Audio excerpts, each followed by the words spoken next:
Assalamualaikum warahmatullahi wabarakatuh. Alhamdulillah, jumpa lagi kita. Hari ini pengajian zaman akhir bagi kali yang ke-30. Kebetulan hari ini pun 30 hari bulan Julai 2021.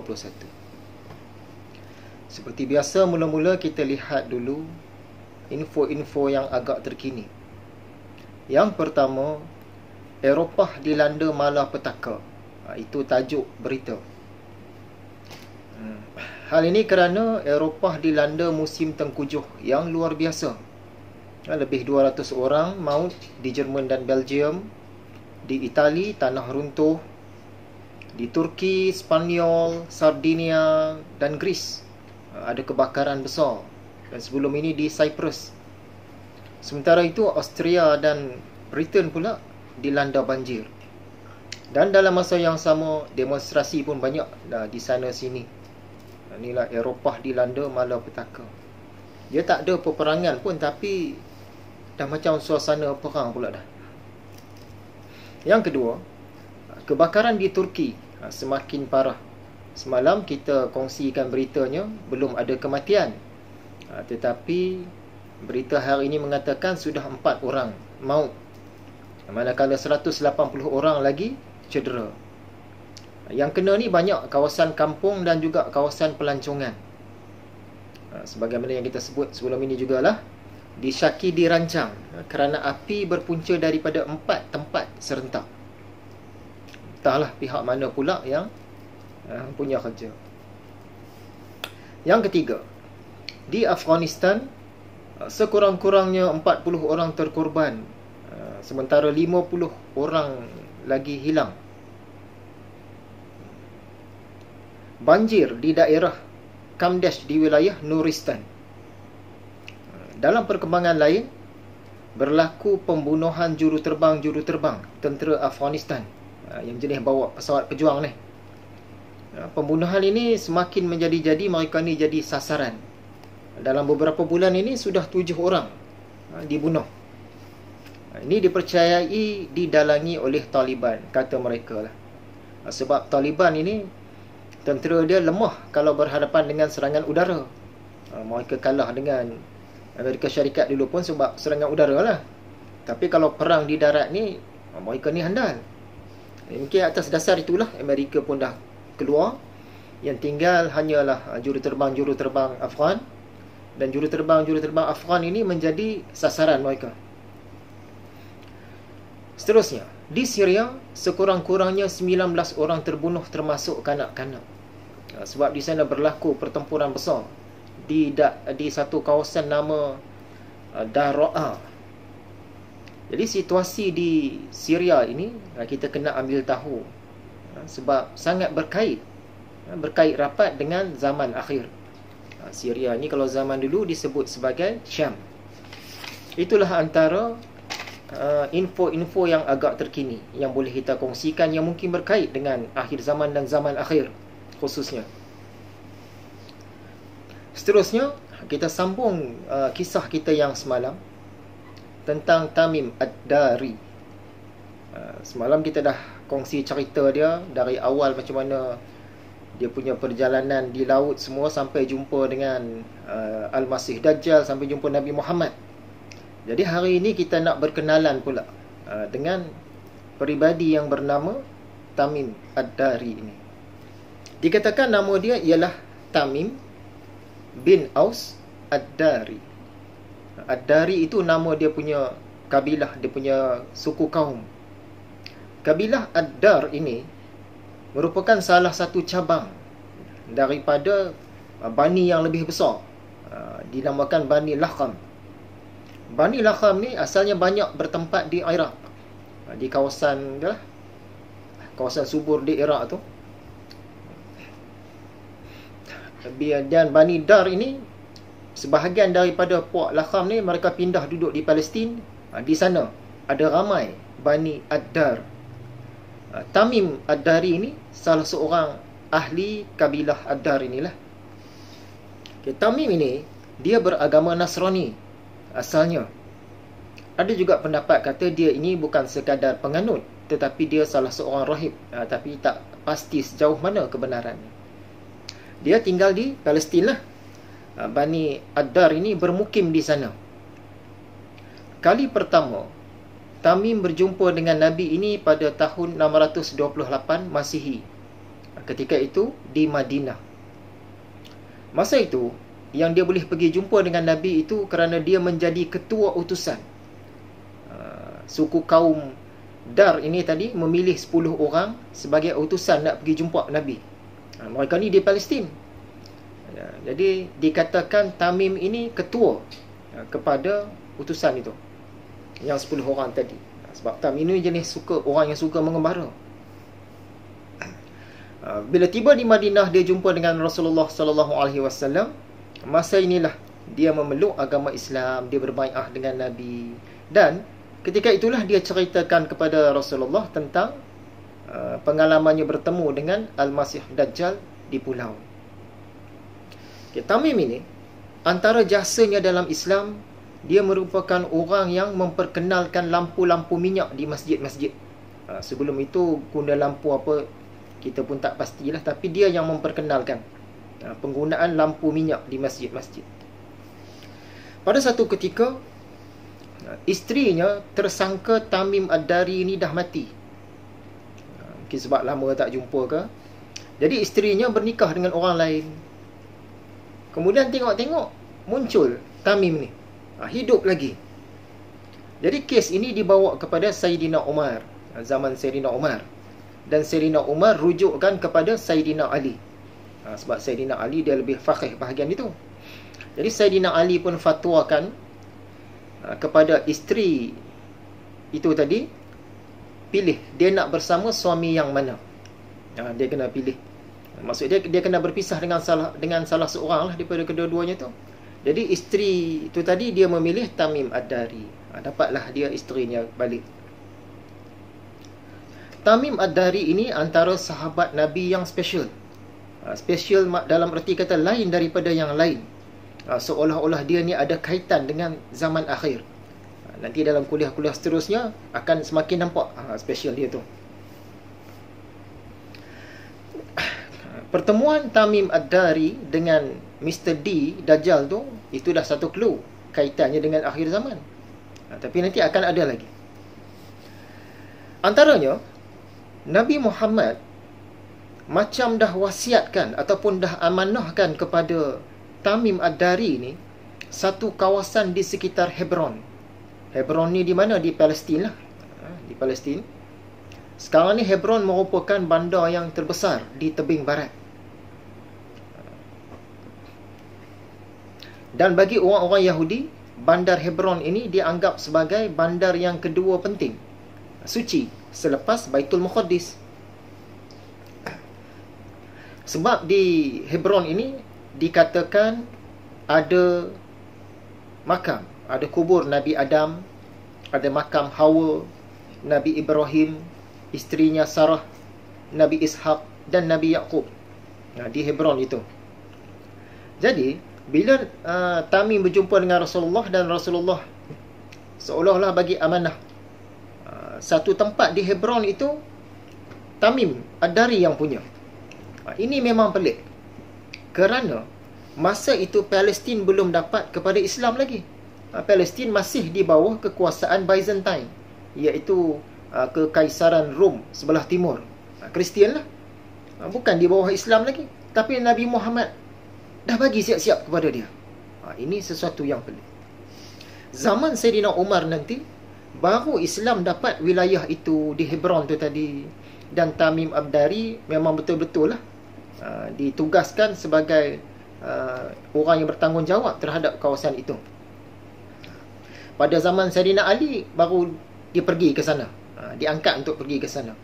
Jadi ini mungkin antara, bukan mungkin lah, iyalah ya, antara mukjizat Nabi lah. Ada sesuatu yang istimewa tentang Tamim ini, sampai ke Nabi Muhammad boleh bagi satu kawasan yang belum milik Islam lagi, dah bagi siap-siap kepada dia dan kepada keturunan dia juga. Jadi pada 655 Hijrah dia pergi ke Palestin, dan pada 661 dia meninggal. 655 Masihi dia pergi ke Palestin. 661 dia meninggal.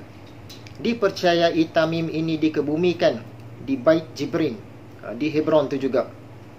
Makamnya masih ada di sana, ada gambar, kita boleh tengoklah dalam internet. Dikatakan itulah makam dia, wallahu alam.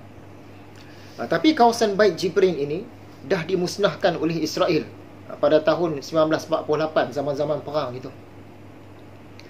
Dalam perkongsian yang akan datang, kita akan tengok apa kaitan Imam Al-Ghazali dengan Tamim Ad-Dari, dan juga apa kaitan Tamim Ad-Dari dengan zaman akhir. Seterusnya, di mana East of Eden pada zaman Nabi Muhammad itu.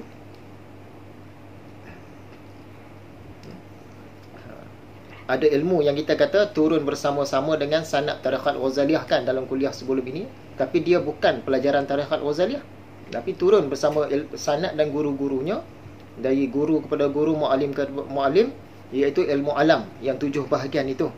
Dalam ilmu alam ni lah ada ilmu tentang zaman akhir. Jadi setiap mursyid, setiap mu'alim, setiap orang lama dalam Tariqat Ghazaliyah ni, dia ada pengetahuan tentang dasar-dasar ilmu ini. Itu nanti kita nak kaitkan apa kaitan Tamim Ad-Dari dengan akhir zaman. Bukan sekadar dia jumpa Dajjal itu, tapi mungkin ada kaitan yang sangat rapat dia dengan akhir zaman. Okey, masuk bahagian persoalan. Yang pertama,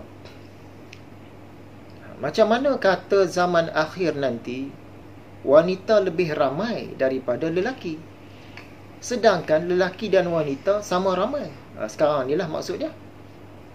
Mula-mula kita petik satu hadis daripada Anas radhiyallahu anhu berkata, aku akan ceritakan kepada kamu sebuah hadis yang tidak ada orang lain yang akan menceritakannya selepas aku.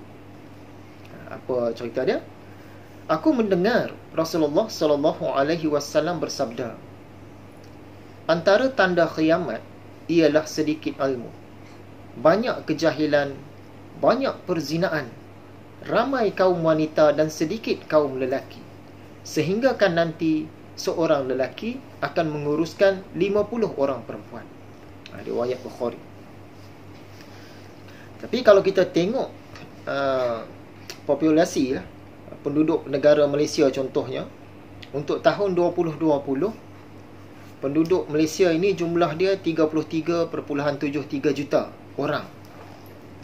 Yang lelaki 16.83 juta, yang perempuan 15.90 juta. Nampaknya lebih lagi lelaki daripada perempuan. Jadi bila nak sampai zaman akhir ni? Bahkan kalau kita tengok di peringkat dunia sekalipun, penduduk dunia ini ada 7.162 juta lebih. Daripada jumlah itu, lelaki 50.4% dan perempuan 49.6%. Lebih lagi lelaki. Jadi apakah maksud hadis ini? Ada beberapa pandangan. Yang pertama, hal ini sudah pun berlaku. Yang kedua, tak tahu dah berlaku ke belum. Yang ketiga, akan berlaku. Huraian dia. Yang pertama, dah pun berlaku. Contoh dia macam sekarang lah, di tempat-tempat kerja macam di kilang, supervisornya lelaki 1 orang, tapi pekerja di bawah dia tu puluh-puluh orang. Mungkin itu yang dimaksudkan oleh hadis ini. Ada 1 orang lelaki sampai 50 orang wanita, dan lelaki ini menguruskan wanita-wanita itu pula. Mungkin. Yang kedua, tak tahu dah berlaku ke belum. Kerana situasi itu mungkin berlaku kepada kelompok tertentu, atau wilayah tertentu, atau negara tertentu pada masa tertentu. Bukannya untuk seluruh dunia ni.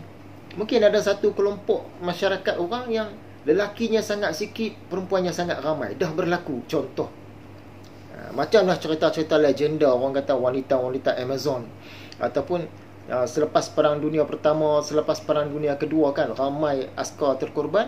Jadi ada kampung-kampung, desa-desa, wilayah-wilayah yang sangat ramai jumlah wanita, sikit jumlah lelaki. Mungkin yang itu. Dan pandangan yang ketiga, belum berlaku lagi tetapi akan berlaku. Bila nak berlaku? Apabila terjadinya perang. Perang bersenjata api yang lebih besar. Ketika itu ramai lelaki maut di seluruh dunia ini. Ini menyebabkan lelaki sikit dan ramai wanita. Ada juga yang kata akan terjadi perang tetapi bukan dengan senjata api, tapi mungkin perang biologi, perang racun, perang ubat, perang teknologi canggih dan sebagainya. Sampaikan nanti akan terganggu atau sengaja diganggu segala kromosom XXYY apa semua tu yang dalam badan kita ni, menyebabkan bayi-bayi yang akan lahir nanti perempuan belaka. Susah nak dapat yang lelaki. Kalau ada yang lelaki pun dalam kes-kes yang terpencil. Jadi ini pandangan yang ketiga. Kita lihat dalam sejarah umat-umat terdahulu pun ramai yang nak bunuh bayi-bayi lelaki ni. Contohnya zaman Nabi Ibrahim, Raja Namrud tu kan. Untuk tahun-tahun tertentu dia tak bagi orang beranak. Kalau beranak lelaki dia bunuh. Zaman Nabi Musa pun, Firaun. Zaman Zarathustra pun. Jadi nak bunuh bayi lelaki ni banyak. Banyak sih. Jadi akan datang ni mungkin pembunuhan itu tidak berlaku dengan cara tembak, cara tikam, cara sebelih semua, tapi mungkin menggunakan teknologi yang kita sebutkan tadi. Wallahu a'lam. Itulah ada 3 pandangan. Mengapa dikatakan pada zaman akhir ini lelaki sikit, wanita ramai. Persoalan seterusnya, persoalan berbangkit tentang perbekalan. Perbekalan ni kita cerita dalam 2-3 kali kuliah dah. Okay, persoalan dia. Katakanlah tak mahu buat persediaan perbekalan untuk keluarga. Sebab saya ni satu orang sufi, saya jenis yang nak meningkatkan, nak mempertahankan kualiti tawakal. Jadi kami biasa-biasa saja, tak mau buat persediaan macam yang Imam Ghazali anjurkan, macam yang Rasulullah anjurkan. Okey. Jadi pandangan kita yang pertama, kita mungkin ahli sufi, kita mungkin tawakal tinggi, kita mungkin satu orang yang kuat untuk bertahan.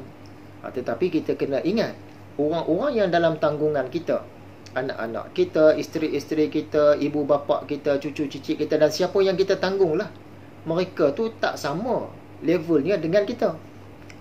Kita kena buat persediaan ni untuk keluarga, bukan untuk kita saja. Itu satu keadaan.